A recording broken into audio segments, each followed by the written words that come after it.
The live TV, सच सबसे आगे। दोस्तों, महाराष्ट्र में बीजेपी के लिए जो मुश्किलें हैं वो कम होती नजर नहीं आ रही हैं। उसकी क्या वजह है? एक तो पहले महाविकास आघाड़ी को तोड़ना, शिंदे जी के और उनके गुट को बाहर निकाल के सरकार दूसरी बनाना, बनी बनाई सरकार को गिराना, और उसके बाद फिर अब एनसीपी में तोड़ फोड़ करके अजीत पवार जिन पे निरंतर आरोप लगाते थे भ्रष्टाचार का, ये लोग भाजपा के लोग, उनको मुख्यमंत्री बना के अपनी बनाई गई सरकार को मजबूत करना। लेकिन क्या सब कुछ ठीक है? एक साकाल ग्रुप का सर्वे है, साकाल मीडिया ग्रुप, बड़ा ग्रुप है महाराष्ट्र का। साकाल अखबार हो, साकाल का जो मीडिया हाउस है उसको हर एक व्यक्ति जानता है। उसने जो सर्वे किया है उसमें आंकड़े चौंका देने वाले हैं, जिसको साझा किया सुधीर सूर्यवंशी ने। और ये बात एक साफ स्पष्ट दिख रही है कि एनसीपी को तोड़ने फोड़ने के बाद भी, एनसीपी के अंदर एक फूट डालकर एनसीपी से अजीत पवार गुट को बाहर निकालने के बावजूद क्या हुआ है बीजेपी के साथ कि उसका वोट शेयर कहां पहुंचा है। लोगों को लगता होगा कहीं शायद वोट शेयर बड़ा होगा या कोई फायदा मिला होगा। फायदा सिर्फ इतना हो सकता है कि सरकार वक्तिया तौर के ऊपर सिर्फ शिंदे जी के भरोसे नहीं रही है, बल्कि अजीत पवार और ये पूरा लव ट्रायंगल जो बना है, इसमें बीजेपी शायद सरकार चलाने में सफल जरूर हो जाए, लेकिन वोट शेयर बीजेपी का गिर गया है और काफी गिरा है। सुधीर सूर्यवंशी लिखते हैं अंग्रेजी के अंदर, क्या भारतीय जनता पार्टी जो पब्लिक सपोर्ट है महाराष्ट्र में वो खो रही है। एनसीपी को दो हिस्सों के अंदर बांटने के बाद, पवार परिवार को तोड़ने के बाद, आज के साकाल टुडे सर्वे जो है, आज का साकाल सर्वे जो है, उसके अंदर बीजेपी का वोट शेयर बहुत तेजी के साथ नीचे गिर गया है। 33.8% से 26.8% पर जा पहुंचा है।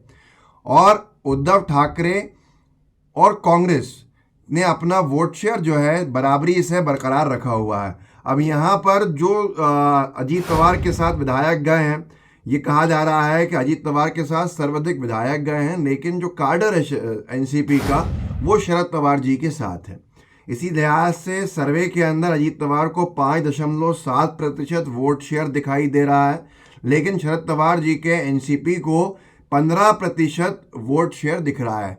ऐसे ही जो उद्धव ठाकरे हैं उनका वोट शेयर सेना को लेकर बहुत ज़्यादा है और मात्र 5% है किसका वोट शेयर, एकनाथ शिंदे जी के सेना गुट का।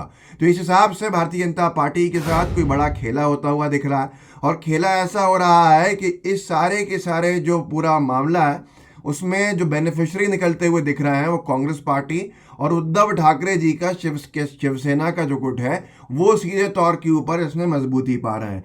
इसीलिए महाराष्ट्र के अंदर बार बार बीजेपी इस तरह की कृत्य करती नजर आ रही है, जो इन तमाम सर्वे से साफ होता हुआ दिख भी रहा है। जैसे एबीपी न्यूज़ ने एक सर्वे चलाया था शायद सी वोटर का, और एबीपी न्यूज़ ने उस पर लिखा था महाराष्ट्र इलेक्शन सर्वे, महाराष्ट्र में आज अगर लोकसभा चुनाव हुए तो किसकी पार्टी मारेगी बाजी। सर्वे में लोगों ने चौंकाया, और इस सर्वे के ही अंदर छिपा हुआ है महाराष्ट्र का जो पूरा खेला बीजेपी की तरफ से खेला गया है। और जो पॉलिटिकल पंडित्स हैं उनका भी ये कहना है कि महाविकास आघाड़ी की मजबूती से साफ तौर के ऊपर बीजेपी को विधानसभा में जो नुकसान हो रहा था वो एक तरफ था, लेकिन लोकसभा में सर्वाधिक सीटें बीजेपी के हाथ से निकल रही थी। इसलिए मोदी सरकार को बचाने के लिए भविष्य में ये पूरा का पूरा महाविकास आघाड़ी को तोड़ने का काम किया गया है।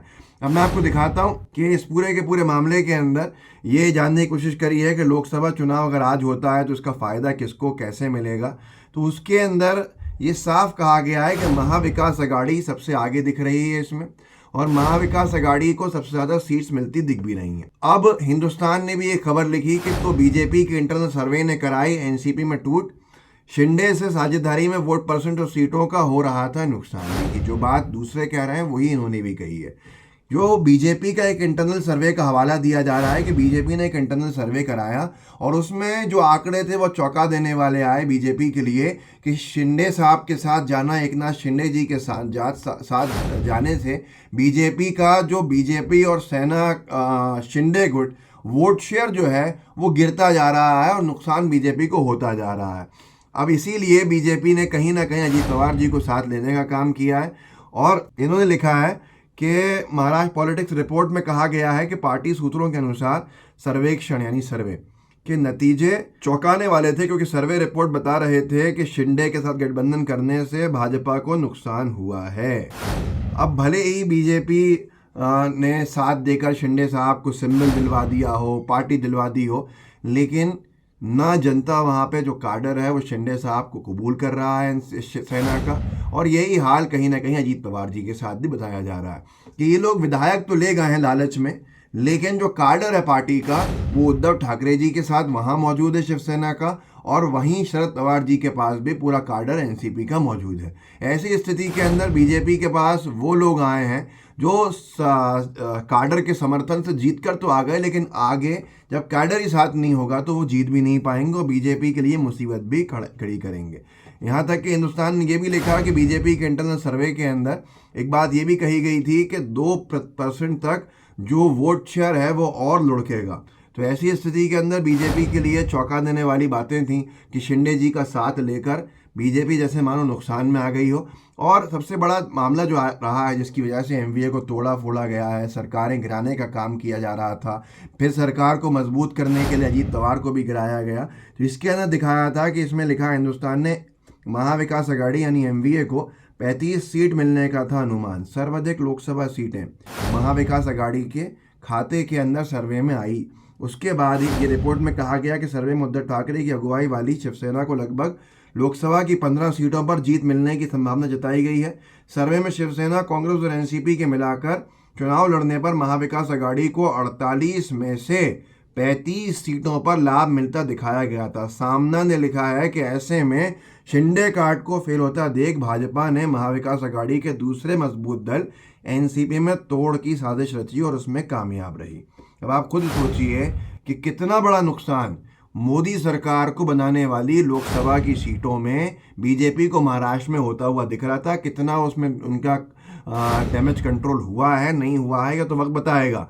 लेकिन आप खुद सोचिए कि 48 सीटों में से 35 सीटों बीजेपी हार रही थी और इसकी वजह से इस तरह के कृत्य किए गए हैं, ये सामना ने दावा किया। अगर आप देखें तो महाराष्ट्र के अंदर स्थिति कर्नाटक के चुनाव के बाद से ही खराब हो गई थी और बीजेपी के लिए मुश्किलें बढ़ती ही जा रही थी। यहाँ तक कि साकाल ग्रुप के सर्वे ने तो ये भी लिख दिया, जो हिंदुस्तान ने लिखा, कि महाराष्ट्र में आज हो चुनाव तो बीजेपी शिंदे सरकार हो जाएगी साफ। साकाल ग्रुप के सर्वे में एनडीए से महाविकास अघाड़ी को 8% ज़्यादा वोट। अब ऐसी स्थिति के अंदर भाजपा का क्या होना था, क्या नहीं होना था, ये आप अच्छे से जानते हैं और किस डर से क्या कृत्य किया गया।